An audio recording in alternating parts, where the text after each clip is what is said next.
Bonjour et bienvenue à l'émission La Parole vivante. Cette émission, on comprend la Bible et on découvre qui est Dieu et quel est son plan extraordinaire qu'il a pour nous.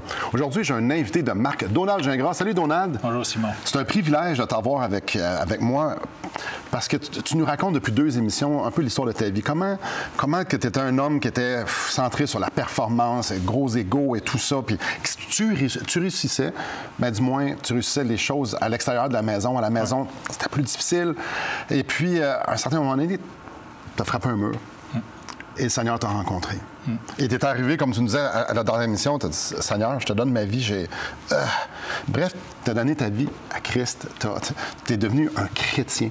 Ta vie était complètement chamboulée parce que justement, tu as réalisé qu'il était mort pour toi et que tu avais besoin d'un sauveur. Et puis là, s'en est suivi, évidemment, une nouvelle vie. Les choses ont changé. Et là, aujourd'hui, on va parler de ton livre. Ouais. Tout ça, c'est pour nous emmener sur pourquoi ce livre-là? C'était quoi tu avais en tête? Qu'est-ce qui t'a emmené là? Donc, c'est Québec, 400 ans d'histoire. Et on va en parler un petit peu plus tard durant l'émission. C'est quoi le contenu et surtout, comment c'est venu? Donc, tu viens de te convertir, tu te lèves le matin, tu es rendu maintenant un chrétien né de nouveau, péché pardonné. Toi et ton épouse, on fait quoi? C'est ça. Et le cadeau qu'on a eu, c'est de donner notre vie ensemble à Christ. OK? Puis après, écoute, notre vie était autant était vide avant. J'avais été 3 ans dans un vide, comme j'expliquais, puis je voulais juste mourir. Mais là, j'étais comme un érable au printemps, là.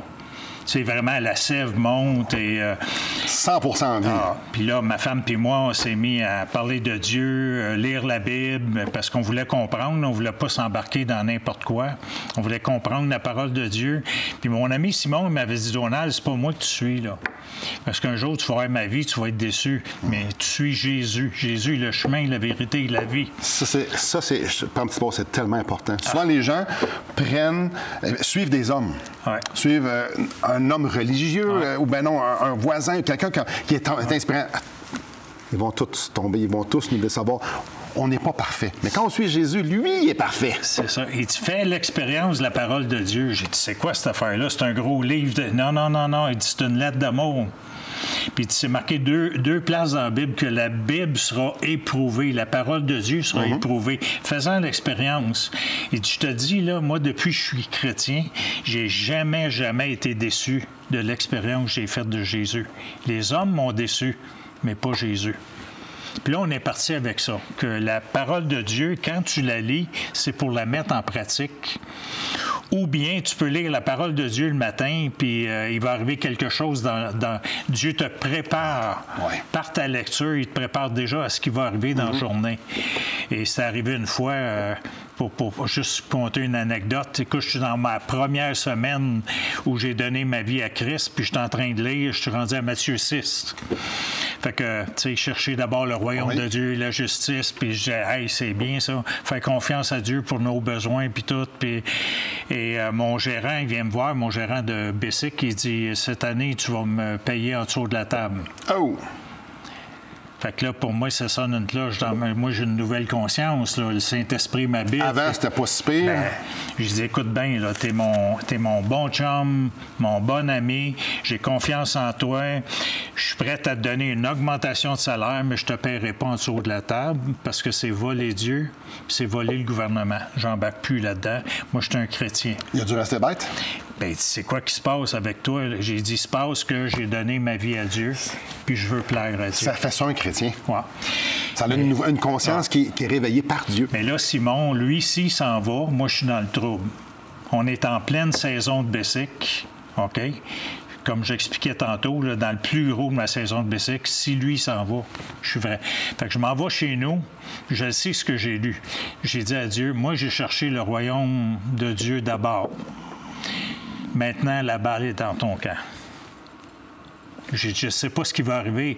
Peut-être que lui va s'en aller, peut-être que tu vas lui faire changer d'idée, peut-être que tu vas... Je te dirai pas quoi faire, mais la balle est dans ton camp. Moi, j'ai fait ma part. Je faisais l'expérience. Mon chum est venu me voir 2 jours après, puis il dit « Ah, il dit, donne-moi une pièce de plus de l'heure, puis mets tout dans tes livres, tout est correct. » J'ai dit « Quoi? » Ben non, tu mérites bien plus que ça. Fait que là, j'ai fait un nouvel arrangement. je l'ai augmenté à l'heure, puis j'ai fait un pourcentage que je lui donnais sur des réparations parce qu'il coacherait mon staff. Puis ce gars-là a passé la plus belle été que... C'est sûr. Ouais. Mais c'est un exemple, tu sais, d'application de la parole de Dieu. Ouais. Et dans ce qu'on vivait, ma femme aussi, puis moi, avec nos enfants dans le quotidien, on s'est mis à expérimenter une vie alimentée par la... Dieu commençait à nous montrer, à réconcilier notre vie avec sa parole. Ouais. Fait que là, il a commencé sur mon rôle de mari, sur le rôle de ma femme. Ça a été réconcilié. Tu sais, il nous avait réconciliés en 76. Et il nous avait réconciliés physiquement. Mais on ne savait pas comment ça marchait. C'est ça que je t'avais dit dans la première émission. Après ça, ben, il nous a réconciliés spirituellement. Donc, et là, il nous a mis sur un chemin de réconciliation. Réconcilier mon rôle de mari, de père avec sa parole. Et mon rôle aussi, un autre rôle que je ne m'attendais pas qu'on va parler tantôt. OK. C'est vraiment le chemin de la réconciliation que Dieu nous mettait, il nous faisait comprendre. Que ça prend une unité, ça prend une cohésion, ça prend... C'est pas juste on vit ensemble. Non, non, non, il y a quelque chose d'une unité qui est beaucoup plus profond que juste partager notre vie. Ouais. On va aller à la pause. Puis après la pause, justement, on va déballer ce sujet-là de la réconciliation. Restez avec nous.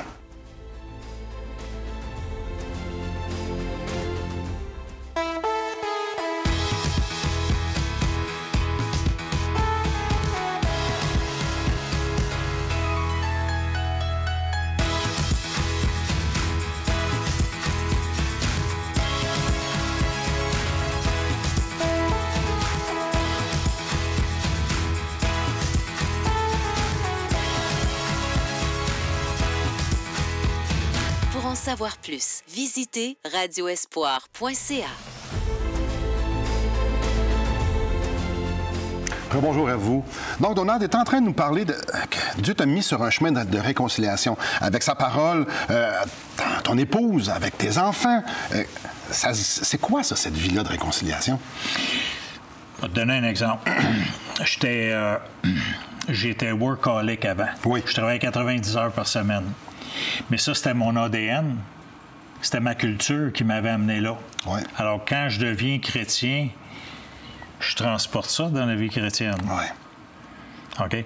Puis quand j'ai prié pour mon salut, ce que j'ai entendu de Dieu dans mon cœur, c'est que tout ton arrière-plan que tu as fait dans le sport, le coaching, président de classe, enseignant, ça va être me servir. Et ça, c'était bien, bien personnel. Là. Je savais que Dieu m'appelait à le servir.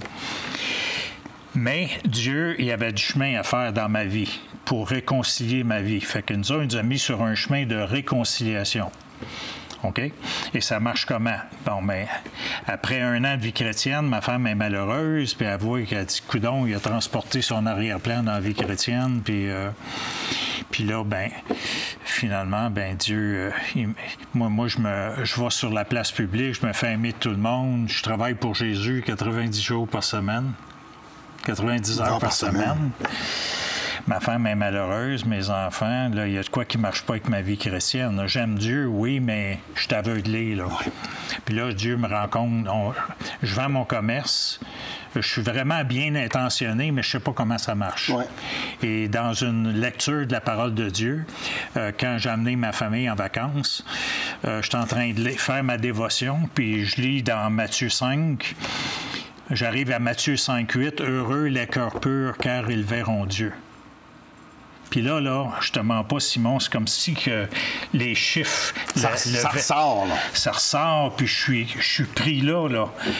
Puis moi, en beau arrogant, je dis à Dieu, moi qui travaille pour Dieu 90 heures par semaine pour Jésus, je dis, y a-tu de quoi qui serait pas pur dans mon cœur que tu voudrais me montrer, qui m'empêcherait de voir ta face? Et quand tu pries ça, là, t'es mieux d'attacher ta ceinture. Oui, oui. Et ce que j'ai entendu dans ma méditation, c'est quoi ta relation avec Lorraine? Puis là, j'ai vu le film de ma vie. Après ça, j'ai dit au Seigneur, tu strike one, là. J'étais un gars de baseball, là. Oui. Je disais, as-tu une autre question? Il dit, c'est quoi ta relation avec tes enfants? Même chose. Puis je pleurais, là. Je pleurais de repentance. C'était pas beau ce que je voyais. Puis j'ai dit à Dieu, as-tu une autre question? Il dit, oui, c'est quoi ta relation avec moi? J'ai dit, j'en ai pas. Puis il me montrait que je performais, j'apprenais des versets. Parce que moi, Dieu, il m'appelait, fait que fallait que je connaisse la Bible, puis me montrer, puis c'était pas beau, là, c'était vraiment... Puis là, j'ai vraiment, vraiment tombé, là. J'ai dit à Dieu, je te demande pardon, j'ai demandé pardon à ma femme, à mes enfants. Et Dieu m'a donné comme deuxième verset le psaume 32. Dans ma même méditation. Il dit, va voir ta lecture J'ai été voir ma lecture, puis c'était la confession de David en adultère. Donc, j'étais adultère envers ma femme parce que je cherchais mon bonheur sur la place publique. Adultère envers mes enfants parce que je cherchais mon bonheur. Puis adultère envers Dieu parce que je cherchais encore des citernes crevassées au nom de Jésus, tu sais. C'était fou, là. Mais là, j'ai dit à Dieu, je sais pas comment ça va marcher. Et Dieu m'a donné mon verset à vie, là, psaume 32:8. Je t'instruirai, je te montrerai la voie, je te conseillerai et je veillerai sur toi. J'ai dit, parfait Seigneur, montre-moi-les, moi je vais marcher dans tes voies. Et c'est là que Dieu m'a mis sur le chemin de réconcilier ma vie de père, de mari et d'enfant de Dieu avec sa parole. Et ma femme a vécu une expérience similaire. C'est bien drôle parce que ma femme et moi, on vivait tout le temps des expériences similaires. C'est une expérience de brisement.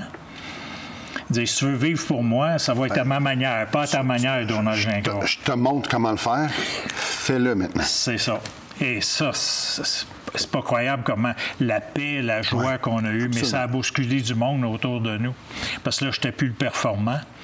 Je ne marchais plus dans l'ADN des performances chrétiennes. C'est beaucoup plus faire. C'est beaucoup moins faire, mais c'est être. Être celui que le Seigneur veut que je sois. Ouais. Puis j'avais 1 an de vie chrétienne quand j'ai appris ça. C'est un cadeau. Absolument. Mais le prix a été dur à payer. Mais combien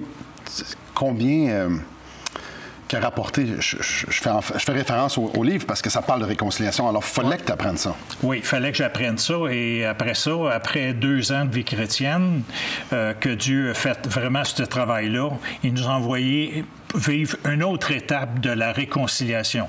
Ce que je vais appeler réconciliation avec... réconcilier ton rôle de citoyen avec ma parole de Dieu. OK. OK? Donc, j'avais vécu mon rôle de mari, de père, de croyant oui. Avec sa parole. Maintenant, il voulait me montrer un autre volet de la réconciliation. C'est ton volet citoyen. Et c'est là qu'il m'a envoyé étudier chez les Anglais, moi, ancien séparatiste, recruté en Saskatchewan. En Saskatchewan, étudier avec les Anglais et les Autochtones. Qu'est-ce que Dieu... Mais il y avait des raisons pourquoi Dieu voulait faire ça. OK. Ouais. Vas-y. C'était tout simplement qu'il voulait nous amener au livre. Le livre n'a jamais été un projet, ça pas. Et même le projet est arrivé en 2008. Okay. Et là, je te parle, on a été au collège biblique en 86. Okay. Mais j'ai vécu une expérience avec un anglophone et qui n'aimait pas les Québécois. Puis à un moment donné, il dit, c'est quoi votre problème, les Québécois? Puis un chrétien, il disait, hey, je suis d'un collège biblique, un chrétien qui me pointe le doigt du nez. Tu sais, moi, un ancien coach de hockey, je me laisserais pas. Et là, je vivais. Puis finalement, Saint-Esprit était comme sur moi, puis il dit, écoute ce qu'il a à dire. Fait que lui, il a vidé son troc à vidange sur moi. Je le raconte dans mon livre. Et il dit, c'est quoi ton... J'ai dit, c'est quoi l'affaire? Puis là, un coup qu'il a eu fini de vider son troc à vidange sur moi, ce que j'ai senti du Saint-Esprit dans mon cœur, c'est de dire, demande-lui pardon pour les blessures qu'il a pu avoir sur le Québec. Je dis, moi, je suis un enfant de Dieu, je te demande pardon si, comme Québécois, on t'a blessé. Je le fais pas au nom de mon peuple parce qu'ils connaissent pas Jésus, mais moi, je suis chrétien, je suis un enfant de Dieu. Il est parti à pleurer comme le mur a tombé. Et là, ça a commencé un nouveau chapitre. J'ai dit, qu'est-ce qui se passe au juste? C'est comme si Dieu nous disait, si vous voulez régler les problèmes du Canada, là, c'est pas par votre fenêtre de l'Ouest ou votre fenêtre de l'Est. Vous devez tous les deux venir regarder les choses par ma fenêtre, par mes valeurs. Et là, vous allez comprendre qu'est-ce qui se passe entre les Autochtones, les Français, les Anglais, les immigrants, les sources de conflits. Et ça a commencé un cheminement qui a duré durant 20 ans, jusqu'en 2008, jusqu'à la publication du livre. On prend une pause pour que, justement, on en parle un peu plus du livre.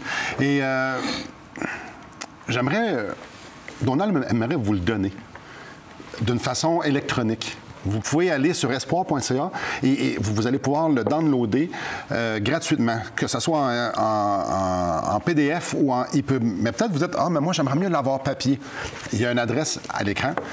Librairie chrétienne, eux, ils l'ont. Ils vont pouvoir vous l'envoyer papier avec quelques coûts. Donc, après la pause, on va justement regarder comment la réconciliation peut même fonctionner avec des gens qui sont différents de nous. Restez avec nous. Depuis maintenant 15 ans, nous avons l'immense privilège d'annoncer la bonne nouvelle de Jésus-Christ. Par la grâce de Dieu, nous avons fait plus de 500 émissions, distribué gratuitement des milliers de livres et que dire des centaines de personnes qui ont répondu par la foi à l'appel de Jésus.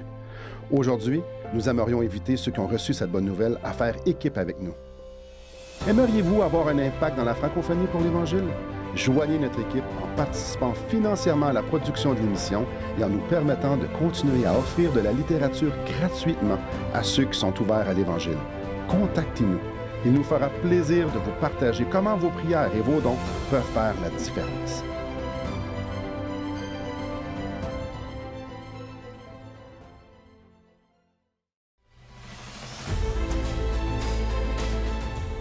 Bonjour à vous. Donc, Donald, toute ta vie pointe à une direction. Ouais. La réconciliation. Premièrement, la réconciliation entre toi et Dieu. Comme tu as mentionné, avec ton épouse, avec tes filles. Réconciliation en tant que croyant. Réconciliation avec la société. Tu étais en Saskatchewan et tu as perçu qu'il y a un gars qui était blessé devant toi parce que les Québécois avaient fait, puis tu lui as demandé pardon. C'est peu commun, mais je pense que le cheminement n'était pas fini encore. Oui. Mais ce qui arrivait, c'est qu'en classe, moi, j'étudiais la Bible et dans le cours « Apprendre et appliquer la Bible », on nous disait, notre professeur disait, « Écoutez, Dieu, là, il a toute la sagesse. Des fois, c'est pas noir sur blanc, là. Mais dans les zones grises, si vous demandez à Dieu la sagesse, il va vous la donner pour prendre des décisions. » Fait que là, je lève ma main en classe, j'ai dit « Pourquoi on ne peut pas parler des problèmes du Québec? » Puis, hey, tu parles pas de ça, puis c'est politique, puis non. Moi, je veux comprendre. Je suis un chrétien. Je veux qu'on... Vous nous dites, comme professeur, que Dieu a toute la sagesse, alors moi, je veux la découvrir. Mais vous ne m'empêcherez pas de parler des problèmes du Québec, de la réalité du Québec. Je dis, au Québec, on ne connaît pas le Seigneur. On a connu la religion qui nous a fait beaucoup mal, qui nous a tourné contre Dieu, contre l'Église, contre Jésus. Mais j'ai dit, vous ne m'empêcherez pas de parler. Puis là, j'ai commencé à donner mon témoignage. J'ai été invité, puisqu'on était en Saskatchewan, j'ai été invité dans des églises qui demandaient pourquoi un étudiant québécois vient ici. Puis là, je donnais mon témoignage. Puis c'est un témoignage qui virait tout le temps à la réconciliation. Ouais. On a besoin de réconciliation. Pas réconciliation politique, pas de réconciliation avec Dieu et les uns avec les autres. J'ai eu des interviews dans des postes, ils disaient « Donald, c'est quoi qui pourrait changer le Canada? » Je disais « C'est quoi qui a changé ma vie? » Moi, j'étais un felkiste avant. J'ai été recruté par les felkistes, j'étais nationaliste séparatiste. J'étais prêt à poser des gestes mentalement pour détruire le Canada, pour notre petit Québec. Puis aujourd'hui, je me promène à travers le Canada pour donner des conférences pour la réconciliation avec Dieu, puis les uns avec les autres. Qu'est-ce qui peut changer? C'est quoi qui a changé ma vie? La réconciliation. La réconciliation. Oui. Alors, c'est pas un nouveau deal avec le Canada, puis c'est pas un nouveau deal avec les immigrants, puis c'est pas une nouvelle mesure financière pour acheter la paix. C'est vraiment vrai. C'est quoi qui peut changer de façon permanente?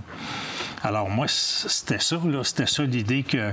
Et on a donné durant toutes nos années qu'on était au Collège biblique, on donnait des conférences, on expliquait le Québec, puis on a suivi à un moment donné un cours sur la guerre spirituelle. Notre professeur disait, pourriez-vous... Faites l'exercice suivant, décrivez la personnalité de votre province. Alors, vous allez rencontrer là-dedans la personnalité de votre province, ses besoins spirituels et sa réalité spirituelle. Puis là, quand on s'est assis, les Québécois ensemble, on a fait le portrait du Québec, on s'est aperçu que Québec avait tous les symptômes d'un orphelin, mais qui avait abandonné Dieu, qui avait mis Dieu de côté. Puis là, ma femme m'a dit, c'est un cas ici, c'est vraiment un beau cas, là, une histoire. Alors, je suis arrivé en classe à la fin de maîtrise en relation d'aide et j'ai dit, il fallait présenter un cas. J'ai dit, je vous présente, mon cas, c'est le Québec. Puis tout le monde part à rire. On dit, on sait bien, Gingras, tu veux parler du Québec. J'ai dit, attention, je vais vous raconter l'histoire du Québec comme une personne avec ses blessures, puis qui s'est tourné, puis qui a été blessé par la religion. Puis à la fin de la classe, les élèves pleuraient dans la classe. Ils ont dit, on n'a jamais entendu parler de cette histoire-là. Donald, il faut que tu avances là-dedans. Il faut que... Et plus tard, Dieu nous a mis dans un parcours où on est revenu au Québec travailler, mais plus tard, Dieu, dans une croisée de chemin de ministère, il nous a envoyés partout au Canada. Alors, au lieu d'être un coach de hockey qui se promenait avec sa coupe Stanley qui ne vaut rien, je me promenais avec un message de réconciliation qui avait un impact sur la vie des Canadiens. On a fait ça par la foi. On a voyagé à travers le Canada durant 6 ans. D'église en église, de collèges bibliques, des écoles, des cours d'histoire, des maisons, des librairies. On amenait le message de la réconciliation, le message du livre, qui était le besoin de se réconcilier avec Dieu et par ricochet les uns avec les autres. Donc, dans le livre, étant donné que c'est une étude de cas, il y a beaucoup de dialogues. Oui. Peux-tu nous parler un petit peu des dialogues entre Kipiki? Mais un peu comme Dieu parlait à Israël. Ouais. Mon épouse a dit, pourquoi tu ne parles pas à Québec? Ouais. Parce que c'est un acte, il y a des souffrances, comme on l'a fait dans l'étude de la guerre spirituelle, fait que je l'ai fait sous forme de dialogue. J'ai fait de Québec mon ami. OK. Je suis un Québécois. Oui. Puis là, Québec, il dit, je souffre, je voudrais connaître mes souffrances. Alors, j'ai dit, fait que là, j'ai commencé à dire, on va faire un cheminement ensemble pour t'aider à comprendre tes souffrances. Et j'ai fait un parallèle entre sa vie et ma vie. Puis je l'ai amené au bout du compte en disant, tu vois, ma vie au bout, là, Dieu me lance à la balle. Et je l'ai saisi à la balle. Il te la lance à toi aussi. J'ai fait tout son cheminement historique pour l'aider à comprendre. Puis à la fin, quand j'ai montré ses statistiques sur le plus de boissons, le plus de femmes battues... Le suicide chez les hommes, c'est dans les plus hauts mondes. J'ai dit à Québec, qu'est-ce que tu vas laisser comme héritage? Ma femme m'a déjà posé une question. Qu'est-ce que tu vas laisser comme héritage spirituel à tes enfants? Puis Québec, là, il était comme... Puis à la fin, j'ai dit, Québec, qu'est-ce qui t'empêcherait de te réconcilier avec Dieu? Puis Dieu t'attend. C'est comme ça que je l'ai amené. À travers mon histoire de réconciliation, j'ai voulu amener Québec vers le chemin de la réconciliation avec Dieu, où Dieu l'attend patiemment. Chers amis, si vous voulez vous procurer ce livre-là, je vous le redis une autre fois, sur le site espoir.ca, il est gratuit en format digital, donc PDF ou EPUB. Mais si vous y dites, j'aimerais ça l'avoir en papier, la librairie chrétienne de Québec peut vous l'envoyer et avec quelques coûts. Donc oui, comprendre la réconciliation, nous avec Dieu, comprendre la réconciliation avec les autres, comprendre la réconciliation aussi en tant que citoyen. En tant que Québécois, comprendre comment le Québec a été blessé. Parce que si on comprend comment le Québec a été blessé, on va comprendre notre culture. On va comprendre aussi l'impact que notre culture a sur nous, nos perceptions. Pourquoi on est comme on est. Pourquoi on réagit comme on réagit. Et oui, le Québec est un peuple qui souffre, comme tous les peuples. Nous avons besoin de l'Évangile. Nous avons besoin d'un sauveur.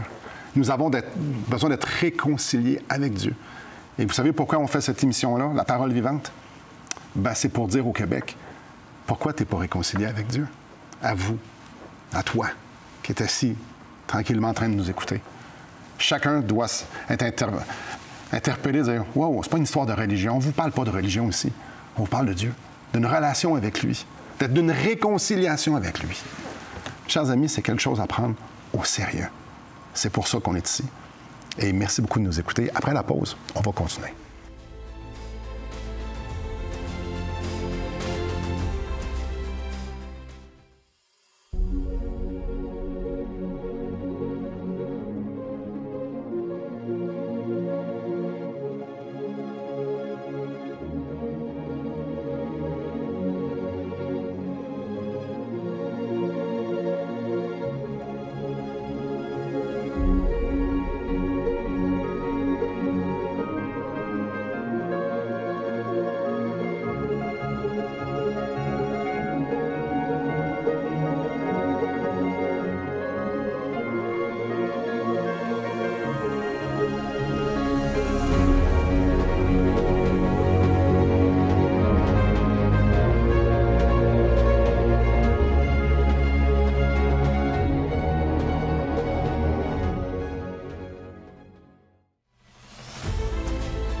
Bonjour à vous.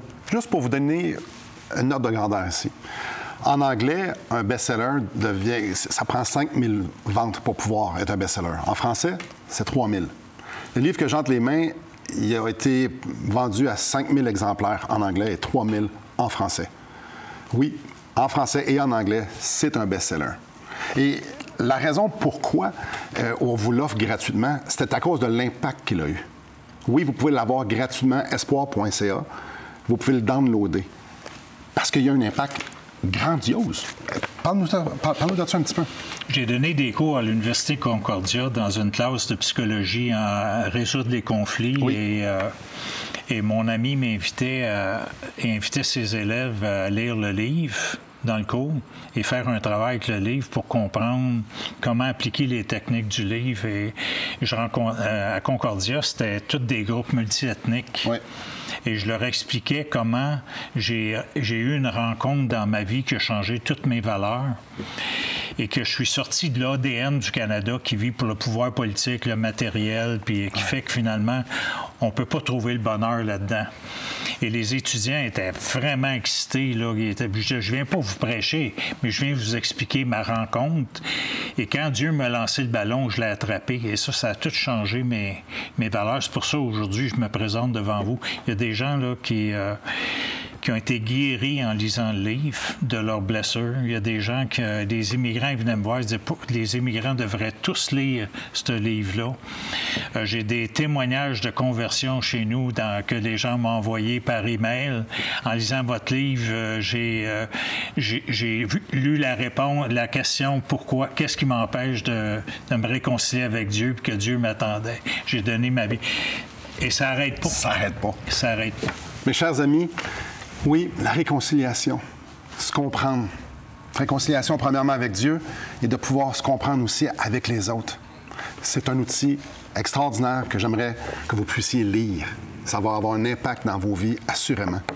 Merci beaucoup, Donald. Merci de l'avoir écrit. Merci d'être venu nous expliquer tout le contexte. Merci beaucoup d'être là aujourd'hui. Merci beaucoup à vous et que le Seigneur vous bénisse.